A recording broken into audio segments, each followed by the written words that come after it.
नमस्कार, एक बार फिर से आप सभी का स्वागत है। इस वीडियो में मैं बताऊंगी कि कब पति पत्नी को मेंटेनेंस देने के लिए बाउंड नहीं होता है, बाध्य नहीं होता, या पति को कब अपनी पत्नी को मेंटेनेंस बिल्कुल भी नहीं देना है। कोर्ट ऑर्डर करे तब भी हाई कोर्ट जाइए, सुप्रीम कोर्ट जाइए, आपके पास ऑप्शन हैं आगे जाने के। मैं ये नहीं कहती कि आप न्यायालय के ऑर्डर की अवमानना करें, ना माने या न्यायालय के ऑर्डर के खिलाफ जाएं, लेकिन आपके जो हक अधिकार हैं उसका उपयोग करने का रास्ता मैं सिर्फ आपको बता सकती हूँ, और वो मैं बता रही हूँ। अगर आपको लगता है कि आपकी पत्नी सक्षम है, वो इस काबिल है कि वो कमा के अपना खर्च उठा सकती है, अपने आप को स्टैंड कर सकती है और अपना भरण पोषण कर सकती है, उसके बाद भी उसने अगर मेंटेनेंस ले लिया है, ऑर्डर करवा लिया है न्यायालय से, किसी भी परिस्थितिवश आप उसे चैलेंज नहीं कर पाए या प्रूफ नहीं कर पाए अब तक,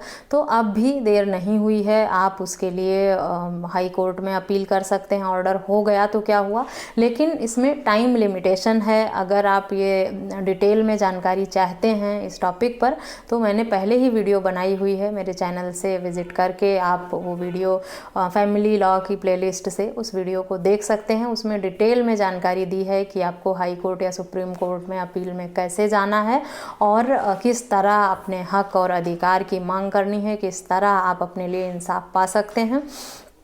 इस वीडियो में मैं बताऊंगी कि अगर आपकी पत्नी सक्षम है कि इस क्राइटेरिया में फिट बैठती है, तब आपको मेंटेनेंस बिल्कुल भी नहीं देना है। हो सकता है न्यायालय के समक्ष आप पेश नहीं कर पाए हों, या आपकी पत्नी ने जो भी प्रेजेंट किए हों डॉक्यूमेंट्स आप न्यायालय में अपने बचाव में या अपने हक में, वो पर्याप्त रहे हों न्यायालय को ये समझने में कि आपकी पत्नी सक्षम नहीं है अपना भरण पोषण करने में, इसलिए न्यायालय ने ऑर्डर दे दिया होगा। अगर आप ये प्रूफ कर ले जाते हैं कि वो सक्षम है, पढ़ी लिखी है, वो हाईली क्वालिफाइड है, उसने इससे पहले नौकरी किया था, कुछ इस तरह के आधार हैं, अगर आप उन्हें न्यायालय के समक्ष रखते हैं प्रूफ के साथ, तब न्यायालय बाध्य हो जाता है आपकी बात सुनने को, मानने को, और जो भी फैमिली कोर्ट से या जो भी पहले मेंटेनेंस का ऑर्डर हुआ है वो खारिज भी हो सकता है। थोड़ा आपको एफर्ट तो इसके लिए करना ही पड़ेगा, तभी आपको अपने लिए इंसाफ मिलेगा। हक की लड़ाई अगर आपको करनी है तो थोड़ा पेन लेना होगा, थोड़ा समय देना होगा, थोड़ा पैसे भी आपके खर्च होंगे, लेकिन आपके हक अधिकारों का भी हनन नहीं होना चाहिए। या कोई भी अगर गलत तरीके से न्यायालय को मिसगाइड करके या कानून का गलत इस्तेमाल करके आपको परेशान कर रहा है, तो ऐसी परिस्थिति में अपने हक के लिए लड़ना, आवाज़ उठाना आपकी जिम्मेदारी बन जाती है। अगर आप संबंधित टॉपिक पर जानकारी चाहते हैं कि किस किस आधार पर आप अपनी पत्नी को मेंटेनेंस देने से बच सकते हैं, अपनी पत्नी ने अगर झूठ बोला है या गलत तरीके से मेंटेनेंस लिया है प्रूफ करके न्यायालय में, तो क्या आधार हैं कि आप मेंटेनेंस ऑर्डर होने के बाद भी बच सकते हैं और किस तरह बच सकते हैं, कैसे प्रूफ करें कि क्या क्या ग्राउंड लें अपने फेवर में जिससे ये प्रूफ किया जा सके कि आपकी पत्नी मेंटेनेंस की हकदार नहीं है। इस टॉपिक पर अगर डिटेल में जानकारी चाहते हैं तो मेरे वीडियो को अंत तक ज़रूर देखें। अगर मेरी वीडियो पसंद आए तो मेरे चैनल को सब्सक्राइब करके बेल आइकन को प्रेस करना ना भूलें, ताकि आने वाली सभी नई वीडियोज़ का नोटिफिकेशन आपको मिलता रहे। सबसे पहले जानते हैं कि अगर आपकी पत्नी पढ़ी लिखी है, हाईली क्वालिफाइड है, प्रोफेशनल डिग्री है उसके पास, तब भी उसे मेंटेनेंस लेने का राइट नहीं है, और ना ही आप जिम्मेदार हैं उसको मेंटेनेंस देने के लिए।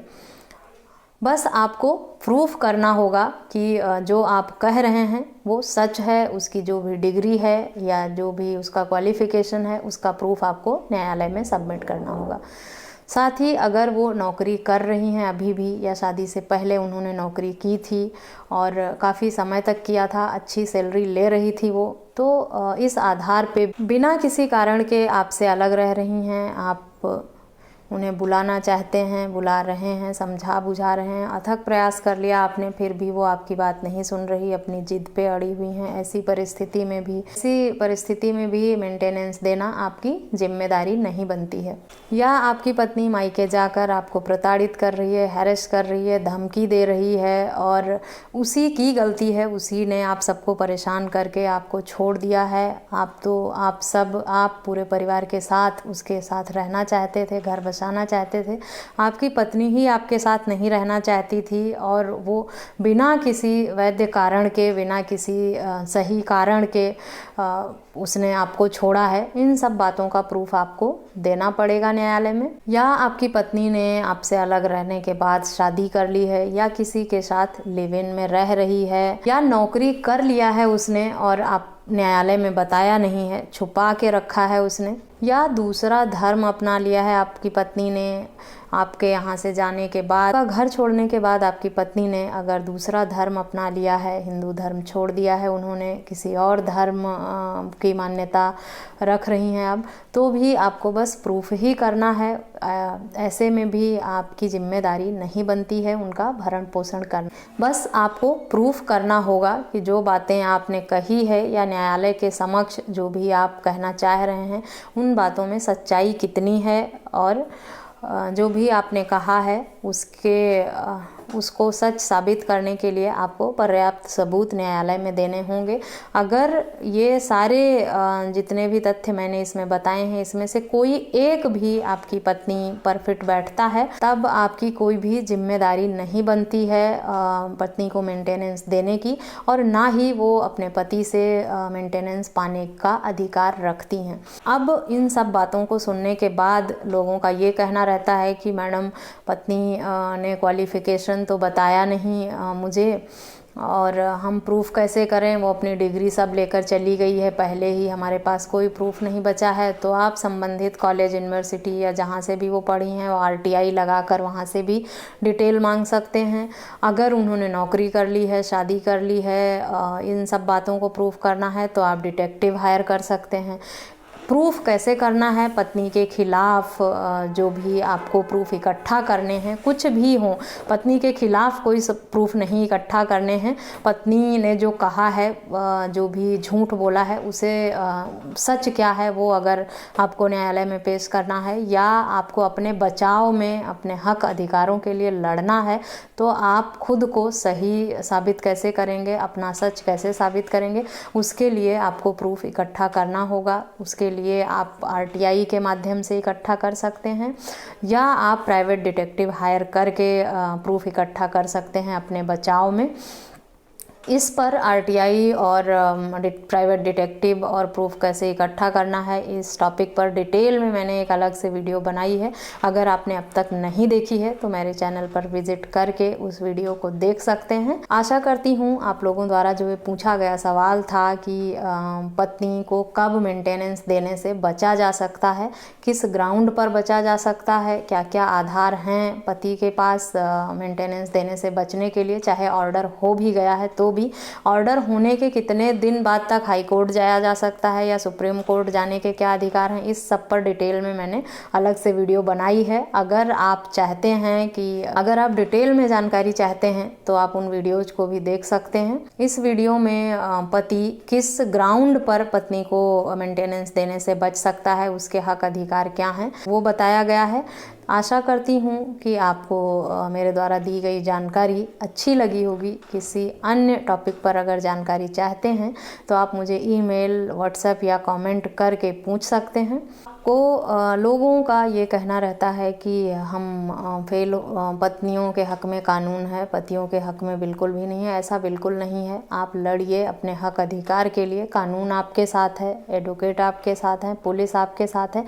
सच साबित आपको ही करना पड़ता है अपने हक अधिकार के लिए। ये अलग बात है कि पत्नियों के लिए पत्नियों की सुनवाई, पत्नियों की तरफ झुकाव थोड़ा ज़्यादा है, कानून का, पुलिस का, समाज का, सबका। होगा, चाहे वो हमदर्दी की वजह से है या किसी अन्य वजह से सुनवाई उनकी ज़्यादा होती है, ये बात मैं भी मानती हूँ। लेकिन ऐसा नहीं है कि पति अपने हक अधिकार के लिए लड़ नहीं सकता या कानून उसके लिए बना ही नहीं है। बहुत सारे कानून पति के लिए, जितने कानून महिलाओं के लिए हैं उतने ही पुरुषों के लिए भी हैं। दोनों को समान अधिकार है, दोनों अपने हक अधिकार का फ़ायदा उठा सकते हैं। इंसाफ के लिए लड़ना पड़ता है, थोड़ी जिद होनी चाहिए, थोड़ा विल पावर होना चाहिए। लड़ाई थोड़ी लंबी होती है, पैसा भी लगता है, एफर्ट भी लगते हैं, समय भी खराब होता है और दिमाग तो खराब होता ही है इन सब में। तो अगर आप इन सब चैलेंजेस को फेस करने के लिए तैयार हैं तो आपको जीतने से कोई नहीं रोक सकता।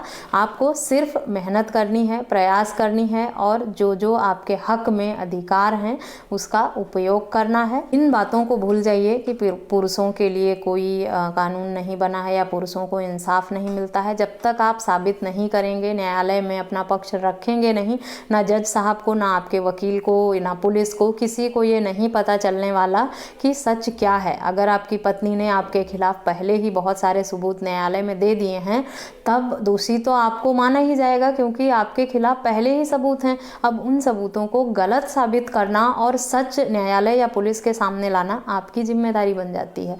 अगर आप इस जिम्मेदारी को पूरी कर पाते हैं, निभा पाते हैं, तब आपके हक में फैसला होता है। अगर आप फेल हो जाते हैं ये जिम्मेदारी निभाने में किसी भी परिस्थिति की वजह से, तब फैसला आपके खिलाफ हो जाता है। तो प्रूफ करना आपकी जिम्मेदारी है। बचाव में अपने हक अधिकारों का इस्तेमाल करना आपकी जिम्मेदारी है। आपके हक में जो कानून है उसका फ़ायदा उठाइए, लड़िए। इस वीडियो में बताई गई जानकारी सिर्फ उन्हीं लोगों के लिए है जिनके साथ गलत हुआ है। अगर किसी व्यक्ति की पत्नी पढ़ी लिखी नहीं है, सक्षम नहीं है अपना भरण पोषण करने में और खुद को मेंटेन और सरवाइव वो अपनी कमाई से नहीं कर सकती है, तो ऐसी परिस्थिति में पति की जिम्मेदारी बनती है कानूनी रूप से भी, सामाजिक रूप से भी, कि वो उसका भरण पोषण करे। किसी भी वजह से उनके बीच में अगर रिश्ता कंटिन्यू नहीं हुआ, किसी विपरीत परिस्थिति के चलते उनके बीच कोई गलतफहमी हुई या किसी भी वजह से उनका रिश्ता अगर टूटा है या कोई नाराज़गी रही है, तो उस बात को किसी बदले की भावना में ना लें। उसकी जिम्मेदारी बनती है कि उसने शादी की है और अगर महिला असमर्थ है अपना भरण पोषण करने में तो वो उसे मेंटेनेंस दे। ये जो भी सुझाव दिए गए हैं ये सिर्फ उन्हीं के लिए हैं जहाँ झूठ बोलकर, सच छुपाकर या न्यायालय को गुमराह करके या पति को प्रताड़ित करने के लिए, ससुराल पक्ष को परेशान करने के लिए अपने हक अधिकार का या कानून का गलत इस्तेमाल किया गया है। वही लोग इन सारी सुझाव का इस्तेमाल करके अपना बचाव कर सकते हैं। आशा करती हूँ ये जानकारी आपके लिए यूजफुल होगी। अब तक अगर मेरे चैनल को सब्सक्राइब नहीं किया है तो सब्सक्राइब करके बेल आइकन को प्रेस करना ना भूलें। मिलती हूँ नेक्स्ट वीडियो में, तब तक के लिए थैंक यू एंड बाय।